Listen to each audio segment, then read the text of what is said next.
Ms. Carla Astaphan, Chairperson of the St. Kitts and Nevis National Reparations Committee, is joining us as we discuss the topic of reparations for the Caribbean. Good morning, Carla, and welcome to Good Morning SKN. Good morning. Thank you for inviting me. Good morning, Jamie. Always our pleasure. So I will begin with the explanation. What is reparation? Well, reparations is the repair for wrongs that have been done. As you know, our ancestors were enslaved and stolen from Africa, brought to the New World, and enslaved, okay? That was a crime against humanity. So we, the reparations committees, the government, initially in 2014, set up a CARICOM Reparations Committee, Commission, and all the governments of the region are on board that this is, the time is right for us to ask of these European countries that benefited from slavery to compensate the descendants of slavery. Okay, so basically the CARICOM Reparations Commission was formed and they created the 10-point plan, which outlines an economic developmental plan for the region based on the needs of the region. Okay, so when compensation, I don't want to say if, but when we get compensation, when we get reparations, then those things will be addressed. Okay, so that's. I have to ask, following up on what you said, Carla, how close do you think we are to receiving that compensation? I think it's been a long journey, hasn't it? Yes, it is a long journey. And just recently we had, I just listened to your news. You would have talked about Laura Trevelyan. Of course, she is a private citizen, okay? And just to explain how that came about. A few years ago, the University College of London put out the British legacies of slavery. They did a study, and a family member of hers decided to key in the name Trevelyan, okay? And this is how they discovered that in their hidden history was the fact that they owned these estates in Grenada at the time of abolition, that they were involved in slavery, and they benefited. They were compensated by Britain for the loss of their enslaved, for 1,006 enslaved people. He called other members of the family, including Laura, and as she said, she did not know what to do with that information. But I guess it kept pricking her until she wrote a letter to someone in Grenada, and that is how it all started. The person, can't recall her name right now, but she welcomed Laura's initiative, and from there they spoke to Sir Hilary Beckles, and Hilary Beckles went on a Zoom with many family members. They, as you talked about, they've gone to Grenada and they've started this fund, and this new development of her actually giving up a job to focus entirely on it. It is a start. Many people talk about the fact that it's a drop in the bucket or it's a disrespect. It is, you know, it is a start. And what the family has said, they signed the apology, and what they've said, they're going to continue giving support. So there are different aspects. It's not just the £100,000, but more. There's more to come. There's more assistance that will be made to the people of Grenada, because there's no way we can pay for what has been done. So this is a start, and so this is why right at my fingertips I pulled up on Legacies of British Slavery, which that site ucl.ac.uk, and you key in St. Kitts. And here pops up 767 claims were paid out. Okay, there are about 1,000 records. So the first 50, and as I run through it, there was a Roger Woodburn who had 14 enslaved people. There was a Jane Somersill who had 8 enslaved people. There was a Watley who had 1 enslaved person, and the list goes on. Okay? Sometimes what I key in over 300 to get specific, between 200 to 300, and you see the names of those who had a lot more. So this is something that you can do, any one of us can do. The site is there. Again, ucl.ac.uk, and that is the site that the Trevilians went to and saw the information, right? So that's one aspect. So this is where it started, and I think what they have done is started the ball rolling. So other people, we haven't really heard of Caribbean people. Yes, we are looking to Europe. We are looking for the royals who have been involved. Just recently, even the Church of England came out and said, I think on the 9th of January, they issued a statement that they are creating a fund for their role in the slave trade, because in doing their investigation into their past, they found out that they benefited greatly from the slave trade and slavery. Yeah. So the fund has been set up. I think it's £100 million. It's going to be paid over 9 years. They'll be adding to that fund over a 9-year period. So again, it is a start. When are the royal family of England going to come forward and give an apology? The King of England, we don't know as yet. They have skirted around the issue. No apology as yet. No talk of reparations. Even the Dutch recently made an apology, but they haven't spoken to a figure. Okay, but all of this is being calculated. There's a strong global movement that is being developed for reparations, and the more of us who come on board, the better the chances that reparations will be. Understood. Will come to, maybe not, maybe for your children or mine. Do you think the monies that will be paid, or the land or whatever assets may be given, do you think it would be enough, including the apology, to compensate for what our ancestors went Well, it can never be enough. It can never be enough. We cannot put our ancestors are gone. There's, what has happened is, in the wake of slavery, look at us today. The monies did not stay here. It did not help to develop us. We are struggling we are independent, yes, but where are we? When I'm on the train and I'm looking at our landscape, how do we get to the point where we can change our landscape from what it was, sugar, to something else, more viable? All of these islands, as Jamaica was, when they became independent 60 years ago, there was high illiteracy for most of these islands. We struggled, and we continue to struggle, but we have done very well with very little help. So how much more would we be able to do to push us forward if we were able to get our reparations? Okay? Let's talk briefly, Carla, about the work of the St. Kitts and Nevis National Reparations Committee, your mission and your work today. Okay, so far we have had, we started, the committee was set up in January, February 2020. Of course, you know what happened during 2020, but we were meeting on Zoom. By August of that year, we had a cultural celebration on the 1st of August in Independence Square. We did a media blitz that year as well. We have had a lot of plans that we have not put in forces yet. We've had some panel discussions. We've started off, one of the things we wanted to do was to, every month, focus on one aspect of the 10-point plan. So we started off with the apology.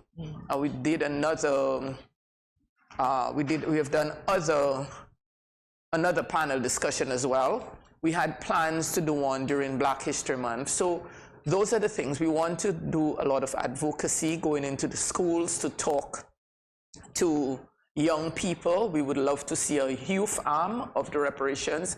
We would like to encourage a groundswell of support for the reparations movement, because it's not something that has to come from above. We want for our people to be conscious of their history, so that they know that this is something that we need to do. I just got back from Jamaica. Mm-hmm. Okay, I don't know if that was your next question. Your preemptive, yes. Okay, so let me hear the question. So what are some of the matters that were discussed during that forum? Okay, so the Jamaica royal visit, African royal visit, and the CARICOM Reparations Commission symposium, it was quite an experience, okay? And it was done, the African royals were invited, and the reparations symposium was held in large part due to the fact that this year is the 75th anniversary of University of the West Indies, as well as it is the 10th year since CARICOM Reparations Commission was formed. Okay, so 2013 to 2023. I think I said 2014 earlier, so that helps me to correct myself. So it was done under the theme Royalty, Europe, and basically debunking the myths. Let me see, do you have the, I think, yeah. Reparation and royalty. Yes, reparation. Africa and Europe. Exploding myths, empowering truth. Right. So the role of the panelists, the people who gave presentations, was to debunk the myths. You know, we have always been told, oh, the Africans were implicit, they helped. Of course, as Dr. Hilary Beckles said in his speech, in his presentation, he likened slavery to our current narcotics trade, wherein there are people in positions who are able to let the drugs flow. So it is similarly, there were Africans, because guess what? We all know that Europeans went into Africa fully armed. Africa did not have the weaponry that the Europeans came with. And so it's a sort of survival, you could say. And as the Africans who spoke at that symposium said, their way of life, their communities were destroyed, okay? So they, some tried to save their people by, you know, helping in a sense, and others were totally destroyed. So it's basically, I said, guess that as humans, we want to survive. And so, you know, we can't just say, okay, Africa helped, and so, you know, they should pay reparations as well, and that sort of thing. So there's a lot that we have to, there's a lot. The fact is, one presenter, Dr. Ahmed Reid, he talked about the role of the royals and talked about the royal families and all, you know, the involvement. They looked at the other European countries as well. Okay, so you even had one presenter who talked about the Maroons, and I didn't even realize that in Jamaica there's a bit of a rift between Jamaicans and the Maroon communities, because, and I say that because I was recalling when I studied history, and I came upon the part where the Maroons signed a treaty with the English so that any new runaway slaves would be given back. It's like, really, you know? So that little piece, it seems it has resonated. It is on the thing. So it's on the treaty, and everybody sees it, and it seems people feel a way about it. So that had to be debunked as well, because throughout, wherever there was maroonage, wherever human beings, in order to survive, you had to have some sort of treaties made. So it wasn't the first, you know, and it is something that we have to let go. But what happens is that our people keep focusing on these little things, and it's keeping us from the bigger picture, which is we all need to come together, because we all were affected by this trade, okay? And so we all need to come together and let go of these things that are keeping us from unifying under this one goal of reparations. This is very alarming discussion. I say that because to hear you say that Sir Hilary Beckles compared slavery to the narcotics trade, it's something that I never looked at. So I thank you for opening my eyes to that, in the sense that thinking of how Africans could have been coerced into facilitating the trade is something that I don't think that we've talked enough about or thought about. The point where it should negate our discussions of reparations. Right. Well, we've you know, it is coming up quite a lot. And I remember one time being on an interview with our now deceased Mr. Washington Archibald, and he spoke about the fact that Africans, we were in a panel discussion, and on that particular day, I guess he was being a devil's advocate, and he talked about, and I was really mad with him. This is one of the times I was really mad with him. I remember us being up at the radio station, and I was really upset, you know? So it has been something that has been said before.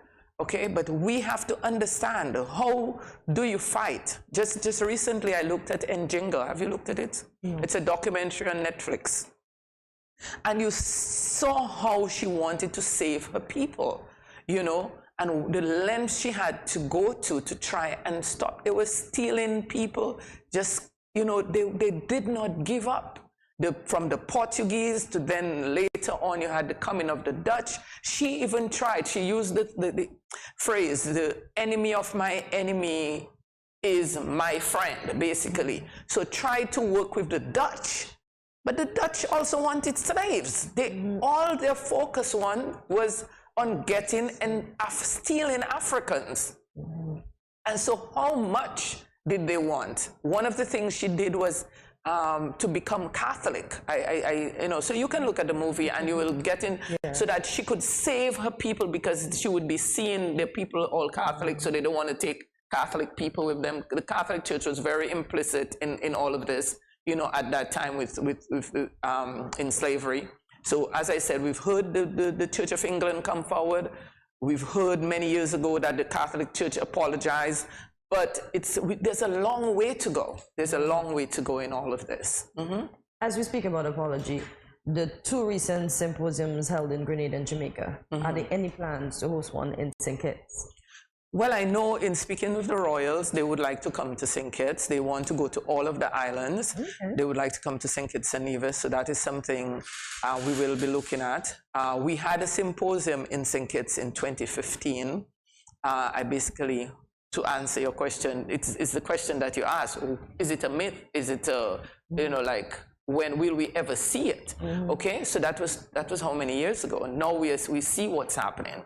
So what we would like is to continue that push. And yes, we want to have panel discussions here. We would like to have a symposium here. And we'll see what happens as time goes on. Okay, I'm hoping that we will have some families, you know.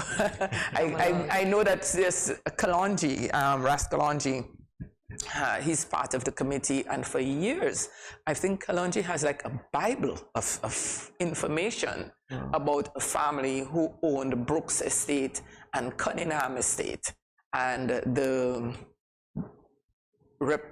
compensation they got at the end, and there's actually a law firm and so on who collected those monies on behalf of the family. He's been pushing for that. So, you know, we are hoping, we have hopes, and we'll continue pushing and continue talking about it. Put in your family name, Jamie. See what I put in mine. I put in a name. I have put in a name, and because I was reading a book called Negma War by Lennox Honeychurch. As you know, I'm from Dominica. And as I'm reading, I came across a name that I once carried, Birmingham. My father's mother was a Birmingham, and he carried her surname, and so I got that surname for a while. So there I'm reading the book, and I come across a Dr. Jean-Baptiste Birmingham, who was a colored planter and owned enslaved people, and quite wicked, they said, you know. And so when I got this site, I said, let me put in the name. And they popped up. By the time of abolition, one of his descendants had 10 enslaved people. So, you know, a lot of us are carrying names. Carrying names of people. Remember, our names were taken from us. That is also something that we need to repair. Yeah. Our names, African names, were taken from us, and we were given these surnames that we now carry. And those are the surnames of people who were compensated. I've teased my friend Tatum, I came across, you know. So there's names like Atherton, there's all these different names that's there. Okay. And you can go into it yourself. So hopefully by the next time we speak, I will be able to tell you what I discovered. I'll put both names in, and I'll see what I get. Go through your ancestry. Go through your ancestry and see what happens. So, yeah, but it was very interesting being in Jamaica, meeting the royal, their traditional royal families. There's this ADO network, Ithaca International. So they are having a conference in Kenya in May. I'm hoping that, you know, CARICOM is hoping to send a team there, so that may be something that I get on. I'm not sure as yet. But they would like, what they want to do is bridge the gap, okay? Bridge the gap between there and here. Let us become used to, you know, welcoming them and they welcoming us. They would like to do a lot of exchanges, and this is what we would like to see happen. While I was in Jamaica, I actually spoke. I did a short presentation at a youth forum, Wagwan Africa, to the royals who welcomed, and I gave a presentation on behalf of the CARICOM Reparations Committee. Wow. So that was, yeah.